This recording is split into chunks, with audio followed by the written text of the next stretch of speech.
فريق شبيبة بجاية حقق الأهم في المباراة المقدمة عن الجولة 21 لما فاز على شباب باتنا المصارع من أجل البقاء بهدف مقابل 0، وحقق فوزا معنويا قبل أسبوع عن مباراة العودة لكأس رابطة أبطال إفريقيا أمام فولا التشادي.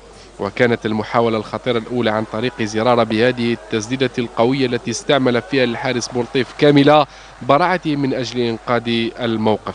في المرحلة الثانية واصلت الشبيبة في مدها الهجومي، وكاد إرنست إليمون يستغل خطأ دفاعيا مشتركا بين الدفاع والحارس بولطيف، لكن الدفاع تدارك لتأتي الدقيقة 73 وهذه التوزيع من ميغاتلي ثم التسديدة الأولى من بولعنصر.